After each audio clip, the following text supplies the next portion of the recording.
កិច្ចចរចាដោយប្រយោលលើកទី4រវាងអាមេរិកនិងអ៊ីរ៉ង់វិញម្ដងអ៊ីរ៉ង់និងអាមេរិកនេះគឺមិនត្រូវគ្នាទេច្រើនឆ្នាំមកនេះជាពិសេសនៅក្នុងរដ្ឋបាលរបស់លោក Donald Trump នឹងតែម្ដងហើយកិច្ចចរចាលើកនេះគឺគេកំណត់យកទីក្រុងរ៉ូមរដ្ឋមន្ត្រីការបរទេសប្រទេសអ៊ីរ៉ង់លោក Syed Abbas Araghchi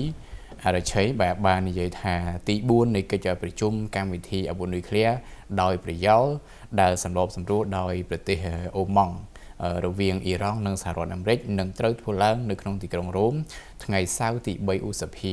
ស្អែកនេះតែម្ដងរដ្ឋមន្ត្រីការបរទេសសហរដ្ឋអាមេរិកលោក Marco Rubio ក៏បានប្រកាសថាសហរដ្ឋអាមេរិកនឹងដាក់ទណ្ឌកម្មថ្មី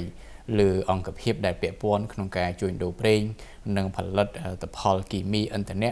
របស់ប្រទេសអ៊ីរ៉ង់ប្រសិនបើពួកគេគឺប្រសិនបើកិច្ចចរចានេះគឺមិនទទួលបានជោគជ័យ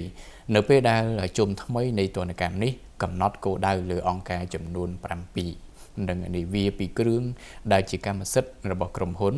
រដ្ឋរបស់អ៊ីរ៉ង់សម្បូរធនធានរ៉ែច្រើនមែនទែនប្រិមិត្តហើយក៏ជាមហាអំណាចមួយដែរនៅក្នុងតំបន់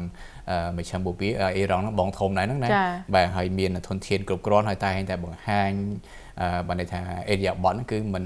រអាជាមួយអាមេរិកទេអាមេរិកនោះចេះតែគម្រាមអ៊ីរ៉ង់ជារឿយៗថាចាំមើលចំនួនលើកទី4នេះបានលទ្ធផលយ៉ាងណាគេជ្រើសរើសយកទីក្រុងរ៉ូមប្រកស្អែក